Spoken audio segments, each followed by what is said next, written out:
I was in a car accident. I honestly probably shouldn't have been alive. I was asleep. It was senior year in high school. Somebody else was driving, and I woke up out of nowhere, and my seat was laid down all the way, and it was the middle of the night, and I remember I had this very strange feeling. I'd woken up out of a dead sleep, and I never wore my seatbelt back in the day, which is the most idiotic thing in the world. And I woke up, and I had this strange feeling, put the seatbelt on, and then closed my eyes, and then literally 8 to 10 seconds later, the person who was driving the car fell asleep, went off the highway, flipped over. I think it was 9 or 10 times, the police told us later. Landed upside down in a ravine, pitch black, blood everywhere, all the windows shattered. I mean, the car was like a pancake. I remember my head, I went to the hospital, my head was severely concussed, but nothing, no life-threatening injuries. But I remember that and thinking to myself, God, my brain got so rattled during that accident. Every day you are making your brain better, or you are making it worse. Stay with us to learn how you can change your brain for the better every day. In this episode of the podcast, I'm going to interview Paul Wesley, and we're going to look at his brain. Paul is an actor, best known for the viral sensation Vampire Diaries. We're going to talk about brain fog, issues with focus, head injuries from ice hockey, fights, and a brutal car accident. And then we're going to talk about his SPECT scans and one of my very favorite rules called the 1840-60 rule. Are you struggling with anxiety, depression, obsessive thinking, past emotional trauma, ADHD, or brain fog and don't know where to turn? Are your relationships a mess and you don't know why? Have you had a brain injury, concussion, or just don't feel the same after COVID? Is your memory worse than it was 10 years ago? Or do you have a parent or grandparent with dementia and want to work on prevention? Yes, prevention is possible, but the sooner you start, the better. For 35 years, we've been changing people's brains and their lives using brain SPECT imaging and a personalized, natural approach to brain and mental health care. And we have some of the best published outcomes anywhere. Go to amenclinics.com to learn more. And when you call us, mention Podcast 10 for a 10% discount. I often say it's not mental illness, it's brain health. Right. Get a better brain, everything in your life is better. Right. Relationships are better, business is better, health is better, because you make better decisions, which all come from the 3 pounds between your ears. So, thank you. Absolutely. Yeah, it's something that is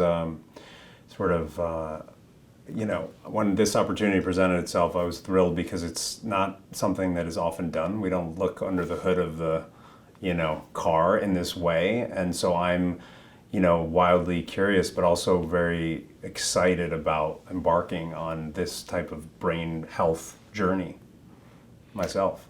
So tell me your goals. How can I be of the best service to you?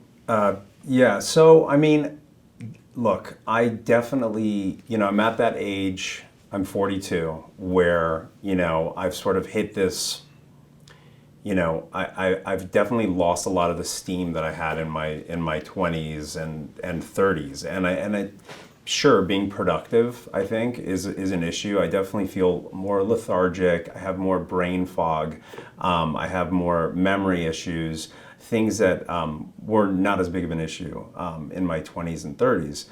So that obviously, just from a productivity standpoint of my work, and then also just like focus, sitting down and reading a book, used to be so easy for me. And now I get easily distracted. Things like that I find, I start thinking to myself, well, why is this happening? And I think it's because of, lifestyle issues and choices that I make.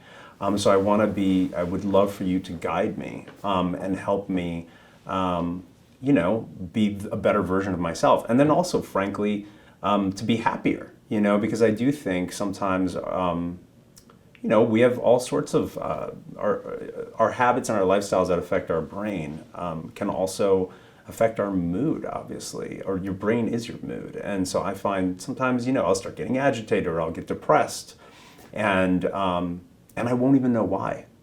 And I think I want to demystify that. So what was it like growing up in your house? My parents were, I always thought I was going to have this academic life. I worked hard, I studied hard. They always I felt that I needed to get good grades. So I think I was a pretty good kid. Although I grew up in a nice neighborhood in New Jersey, but for some reason got into a lot of trouble. I was always good with grades, and I always, did well in that regard. But as far as, just getting into mischief and trouble, that was one of the things. I went to 3 different high schools, got kicked out of 2 of them for fighting. And what was that about? Yeah, I don't know. I don't know, actually. I kind of look back and laugh at it, but I guess it was a little. I don't know. New Jersey. We grew up in this kind of environment where we thought we had to be tough to be cool. We didn't. There was no. The hierarchy was who can kick whose ass, and so that was there was no oh, well, this guy's funny, or this guy is smarter than you. It's no, he can kick your ass, and so therefore he's the. He's here and you're there, so we all had this mentality of we need to be tough in order to, excel in the social, ladder of New Jersey. Sort of like the guerrilla hierarchy? Yeah, in a way, yeah. And so I think we just got into a lot of trouble. And I had one, my best friend growing up was a troublemaker, and, we just, that was it. So I'm really curious. So the trouble started in high school or earlier? I think the trouble started, right around, high school. Yeah. And what would your elementary and middle school teachers say about you? They really liked me, but they, I didn't fit in with the jocks, and I didn't fit in with, even though I played ice hockey. I never was part of that whole the varsity jackets and that whole thing. It just never was my. So I didn't fit in with them, and I didn't fit in necessarily with, the kids that wanted to just excel academically. And so I kind of fell in the middle, and I just sort of. I don't know. I think it was maybe a trying to fit in thing, And I remembered also I just struggled a little bit with that. I guess being in the suburbs was tough for me. So when I discovered New York City, which was 45 minutes south, and I discovered this whole other world of oh my God, look at all these cultures and look at all this art, and I met people that were going to acting class, and some of them were poets, and this guy's a painter, and all of a sudden I was just this is what I want. Oh my God, this is what I want. So that's where you found your people. That's when I remember when I went to New York City and I found my friends. I made friends with a bunch of these still really lifelong friends of mine, these artists that were living in Brooklyn at the time, and I just was this is what I want. And then I moved to Manhattan. I got a bunch of acting jobs, and I thrived. I was so happy. I started doing theater, and I started to really And the fights continued, or no, the fights stopped? And then everything stopped. Everything stopped. Then I got out of that whole sort of, troublemaking phase of my life, and I started... How did your mom and dad explain it? If I asked them, and I'm tell me about Paul as a teenager. I think they would say that I was a good kid but my dad probably not as much, but my mom was just constantly worried about me. She was always worried about me, running around. At the time there were no cell phones or anything like that, so you couldn't really. So she probably didn't. There was a lot of sleepless nights, but it wasn't anything. It wasn't anything severe. It's not. We weren't. Thank God I wasn't doing anything illegal. We weren't robbing. It was more just getting into trouble, getting into fist fights, and things that I shouldn't have been doing anyway, but it could have been a hell of a lot worse. Yeah. And when you were in school, how was your focus? I think my focus was quite good. You know, it's funny because I kind of excelled actually in math, even though I found myself to be more interested in liberal arts and you know, English or writing. But for whatever reason, that was something that I did better in terms of like scoring, you know, SATs and whatnot. But I thought my focus was pretty good until you know, like my maybe my senior year, my junior year, I started to getting into trouble, but then also kind of realizing that maybe school wasn't for me, and that maybe I wanted to be an actor and maybe I could do something with it. I did go to Rutgers University for a short time, but then I dropped out because I was working as an actor, and I said, well, I'll just go back one day, and then I just never went back. But I enjoyed school. I mean, I enjoyed science. This is why this is so fascinating to me. I enjoyed learning about, you know, the solar system or the way that things, chemistry. I love the way that things, the sort of things that were more tangible. I enjoyed that aspect of things. I didn't enjoy necessarily, you know, algebra. Who does? Yeah. Not me. Yeah. And tell me about acting. How did that happen?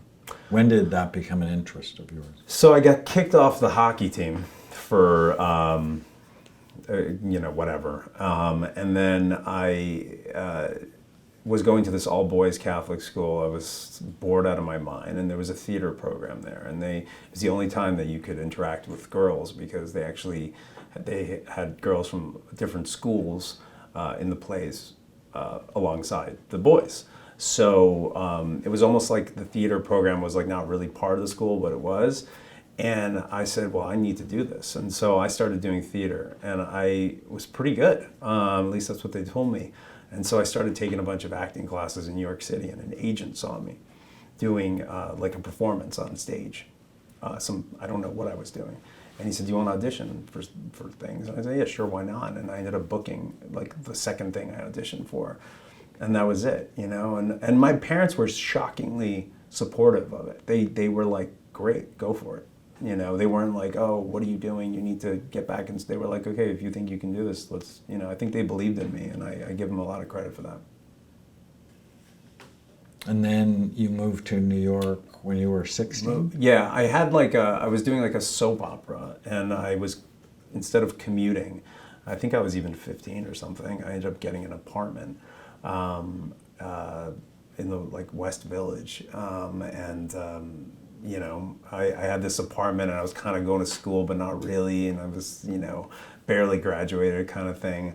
And I was doing the soap opera on the Upper East Side and just having the time of my life. Yeah, it was great time. And what are your favorite projects that you've done acting? You know, the things that I'm probably like most proud of, nobody's ever seen, or maybe even a play that I've done, you know, off Broadway in a 99-seat theater that of course is probably my best work that nobody's ever seen. So you'll have to trust me. Take my word for it, Dr. Amen. But the things that are, you know, I'm the most known for, you know, obviously I did a big show called The Vampire Diaries for 8 years, which was a huge worldwide phenomenon, and a show that I am very proud of, and there's some great, I mean, it's 160 something episodes, so it's not every one of them could be, you know, Shakespearean, but some of them are quite good. Now I'm on a show called, Star Trek. I play Captain Kirk, which is like the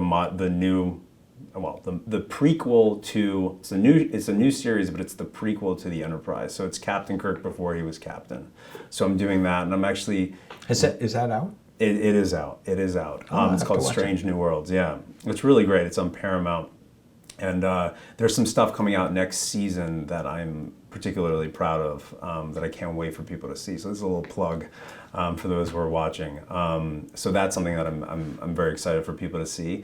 And then, you know, smaller things, you know, independent films that nobody's ever seen that you know, I think are quite special. It's always the small things that you're most proud of, and then it's the commercial successes you're also proud of, but it's definitely more, I would say, widely appealing, Okay, so here's the big question. What's the goal? What do you want? So you're 42. I just turned 70. It happened so fast. I'm like shocked. But what do you want between now and 70? It's a great question. I'd like to have another big success in my entertainment, in the entertainment field. Because I want that, because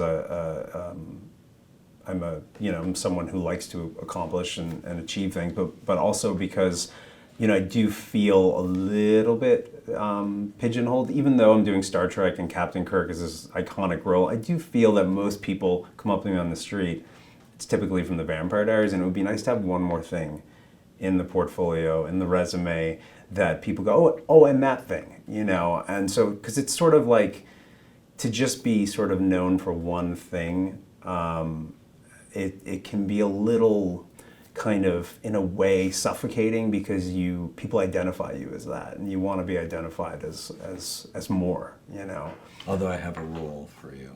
Tell me. This rule. It's called the 18-40-60 rule. It Okay. says when you're 18, you worry about what everybody's thinking of you. And when you're 40, you don't give a damn what anybody thinks about you. That is true, by the way. And when you're 60, you realize nobody has been thinking about you at all. I've heard that before. People spend their days worrying and thinking about themselves, not you. Yeah. So if you want them, whoever them is, to have a different opinion of you, they don't care. Yeah, they don't have an opinion to begin with. It's you. They have an opinion in the moment on the street. Yeah, exactly. Right? It's like, oh, Dr. Ammon, I love you. Yeah. No, but I mean, as far And it's as, like, great, I right, love that. Right. But it's like, do I love me? No, yeah, of course. No, but it's, it's funny because, like, I find my taste is always, so I have a very specific taste that is probably more skewed towards, kind of, I don't know, niche sort of filmmaking or European style filmmaking, or I'm a bit of a cinephile. Like, I can really name, a wide array of movies that probably no one's seen that I just love. And so it's just funny for me to be associated with sort of a very pop culture oriented, sort of younger skewing show. Not that there's anything that wrong you with it. created the pop culture around. Absolutely. Absolutely. And there's nothing, and I'm so grateful for it. But it's just funny as a 42-year-old man to sort of have to, and so you almost want to do it for yourself. You're doing it for them, but you also want to do it for yourself and for your peers, and also as an expression of your craft. You want to be able to do more so that you as an artist are expressing yourself to the world in the way that, is a real indication of who you are. So one big goal Yeah. is to continue your craft Yeah. and to elevate it as you can. Yes. What else? So I have a company with Ian Somerhalder, and I've always wanted to start a company. I've always worked for somebody else. I've always been hired, and I love the idea of creating something from the ground up, and I want to be able to make that company as successful as possible and hand it off to my children, if I ever have any. I gotta hurry up, and so that's another goal of mine. And then So you want to be good at business. Yep. You want to continue acting. Yeah. And be better, more creative. What else? In terms of my relationships, I've come romantic relationships. I've come a long way, and I'm in a fantastic relationship now for the last 2 years with an amazing girl that I'm very lucky to have, and so that is something that I feel very grateful for, and I am luckily sort of nurturing that, and we're both very mutually committed to creating like the healthiest possible relationship and supporting one another, and that's something that I'm already doing, and so maintaining that, and then having family eventually. I mean, just talking to you, sort of worry a little bit about the fights in high school, but you've been working consistently, productively, have had many successes, but you're not sleeping well, you have brain fog, you can have periods of depression, and we're smart people. We could come up with all sorts of reasons for that. But if you don't look, you don't know. Like, stop lying about this. And so we want to optimize the physical functioning of your biology or your brain. But then we also have to look at your mind. So this is how I work. I believe you're not your diagnosis. The first week of medical school, the dean at Oral Roberts University, that's where I went to medical school, he said, never think of your patients as their diagnosis.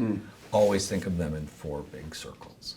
What's their biology, right? And most psychiatrists never look at the brain, so they have no idea what the biology is.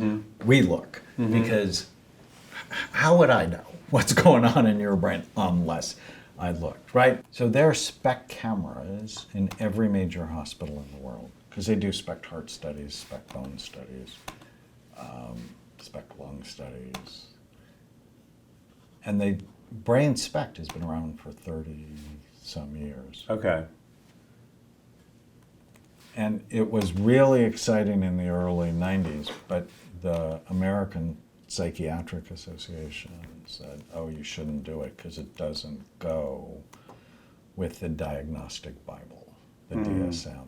I'm like, that's the reason you do it, because how do you know why someone's depressed? Or how do you know why they're addicted? Or how do you know? And could that car accident when you were 15 impacted the decisions you make when you're 40? And if you don't look, then you just guess.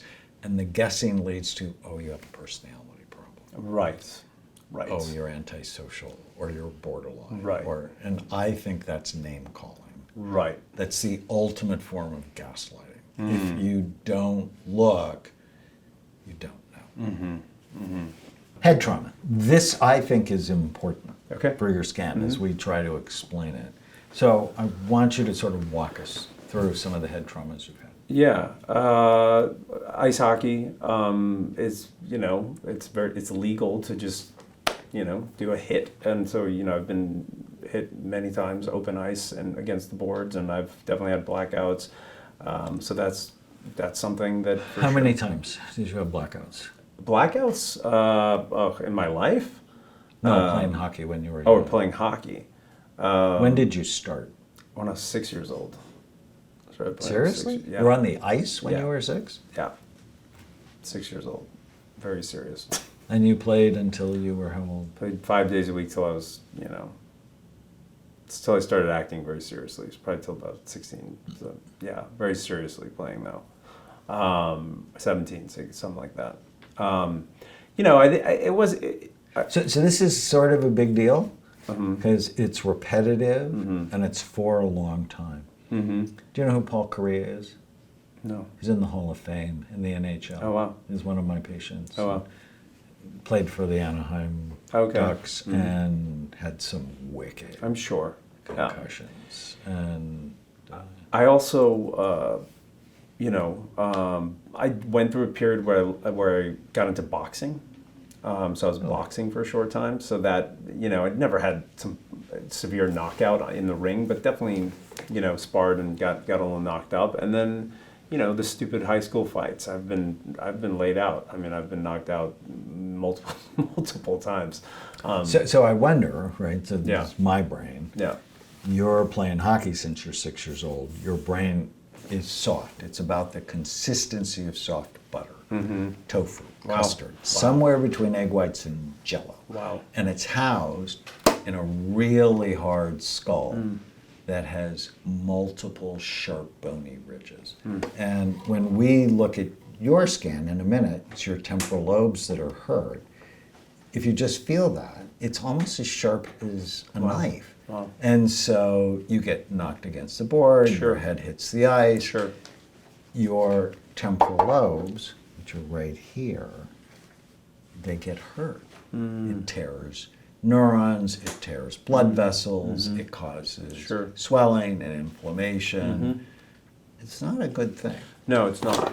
And, I also was in a car accident when I was, again, in high school. And it was one of these situations where I honestly probably shouldn't have been alive, given the fact that I was asleep. It was senior year in high school. Somebody else was driving, and I woke up out of nowhere. And my seat was laid down all the way, and it was the middle of the night, and I remember I had this very strange feeling. I'd woken up out of a dead sleep, and I never wore my seatbelt back in the day, which is the most idiotic thing in the world. And my mother would always beg me to, and I'd be like, whatever, who needs a seatbelt? Like an idiot. And I woke up, and I just had this strange feeling, put the seatbelt on, and then closed my eyes, and then literally 8 to 10 seconds later, the person who was driving the car fell asleep, went off the highway, flipped over. I think it was 9 or 10 times, the police told us later. It landed upside down in a ravine, pitch black, blood everywhere, all the windows shattered. I mean, the car was like a pancake.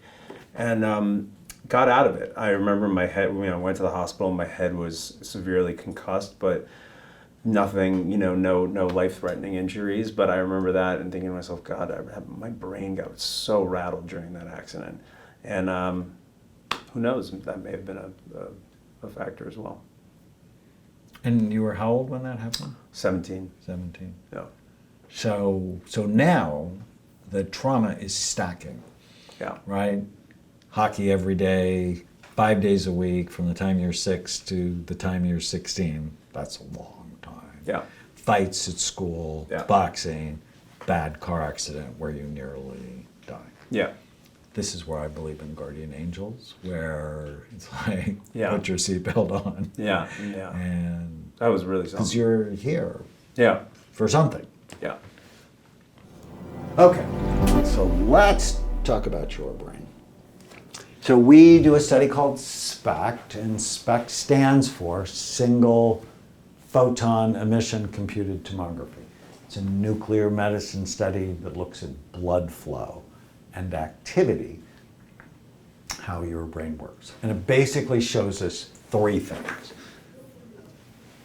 It shows us healthy activity, you have a lot. Areas that are too low, that's the problem. And areas of the brain that are too high. So good activity, too little or too much, and then my job is to balance it. And here's an example of a healthy scan. Color doesn't matter, it's the shape. You can see this. But your temporal lobes and your frontal lobe on one side, if you had ADD, it would be decreased on both sides. This is trauma. This is traumatic brain injury. When you get that asymmetrical decreased activity here in the left. So it wouldn't surprise me if you had ADD-like symptoms, but probably you didn't have them in 4th grade. Probably you developed them after the repeated concussions. That's right. That you had. Brain is soft, skull is hard, skull has sharp bony ridges. And these are your temporal lobes, and they're damaged. We need to make them better. Now, if I was you, I'd go, can you make them better? That was my next question. So here it is, and now we can play with it. Now we can rotate it. I love this technology so much. So if we look down from the top, not too bad. But if we look toward the front, you can see the dent right there. What is that? It's a dent from a concussion. And then we see this low activity in your temporal lobes. And that's not good, because those are your hippocampi. And your hippocampus is so important. Hippocampus is Greek for seahorse, because it's shaped like a seahorse. And every day your brain makes 700 new baby seahorses, or 700 new stem cells. And It's why you don't want to ever poison them, because they want to grow into the big hippocampus and the big seahorse. And I have a program that tells me in the future, if you do what I ask you to do, it can be better. It can be normal. It's not dead. It's sleepy. It's hurt. But it's not, it can come back, right? I don't have the Lazarus treatment to bring the dead back to life, but I can get this sleepy tissue healthy. So if you are serious, and I'm smart, that would be a good combination. So tell me, Now, if you don't do what I ask you to do, this is very important. In 5 years, your brain's going to look like that. well, that's not good. No. Now you're going to begin to get dementia. So your brain can be so much better. We just have to be serious about it. And what do I need to do? So I think hyperbaric oxygen is really important. I'm going to give you a group of supplements that I used in my NFL people, and then we'll talk about it. Brain envy, you got to start really loving and caring for your brain, avoiding things that hurt it, and do things to help it. This one, the color matters. Blue is average activity. Red and white are the most active parts of the brain. So we looked at the surface scan, and I showed you the decreased activity in your temporal lobes and in your left prefrontal cortex. The hyperbaric oxygen supplements, I think I'll also add focus and energy to you. Get more energy to your brain. And also blood flow. Here, looking at the active scan, if we just go back to what it should look like, and what it will look like in the future, we should see lots of activity here and everything else quiet. Your brain's just too quiet overall. Your emotional brain is part of your thalamus, that's busy. But I want this better. I just want to increase the activity. Not too much, but get it to be healthier. And so the question is, how do we do that? So we need to improve this. This is, I should put this in red. What do you do for exercise? So I go through waves. I used to be like exercise junkie fanatic, and it's like 6 to 7 days a week. And now I haven't worked out in about 3 months, and this is the longest I haven't gone in a long time. But I have a Peloton at home. I love to hike with my dog. I just haven't been doing it. I've been working and traveling too much lately, and a little bit of resistance, weightlifting. But Do you do any coordination exercises? it's such a good question. The answer is no, and I have terrible balance, and I have a terrible back, and I have a terrible knees, and I don't do any of those things. No, but I've watched a program where you talked about racket sports. Yeah. I'm a huge fan of racket sports, so I actually, I'm just terrible at it, but I love, I grew up playing ping pong, and I love tennis. So I would get a ping pong coach, Okay. and like half an hour twice a week, and just go, make me better. Because what that's going to do is activate your cerebellum, right? That sleepy part of your brain. Better than tennis? Better than tennis, because it's faster. And if you get good, it becomes more fun. But if you get good, it means you're developing the connections in your cerebellum and in your frontal lobes. Wow. Okay. So when people come to see me, they're not doing well. But they have good days and bad days, it's just, they come to see me. And then we intervene and they get better. But nobody just gets better. They're better, and then they're not, and then they're better, and then they're not. But if you look at the graph, it's, 5 or 6 months from now, you do what I ask you to do, you're going to feel so much better. But I don't want you to let the down days set you back. I want you to think every day I win or I learn. Win or I learn. And you probably had that mindset on the Vampire Diaries. Yeah. Or because just, you lasted 8 years. Right. Or just even being in the profession that I'm in. 99% of the time you're getting rejected. It's like 1% success rate, and then that's a hit, and thank God, that kind of thing. So you got to keep going. Yeah. Are you excited to optimize your brain and help the brains of those you love? Do you want to prevent or treat memory problems, anxiety, or depression? Do you want to be happier? That's why I created Amen University, to take what I've learned over the last 45 years and help you have a better brain, a better mind, and a better body. You can take courses like our 30-Day Happiness Challenge, which was shown in research to increase happiness by 32% in just 30 days, or Memory Rescue, or Overcoming Anxiety, Depression, Trauma, and Grief, or Healing ADD at Home in 30 days, and much more. We also have professional courses and courses for kids, including Brain Thrive by 25, which was found in independent research to decrease depression and improve self-esteem. And as a special offer just for our listeners, you can save 20% on your next course. Visit amenuniversity.com and use the code podcast20. Thank you so much for listening to the podcast. Tana and I work really hard to provide free information that will make a meaningful difference in your life every day. Change your brain every day.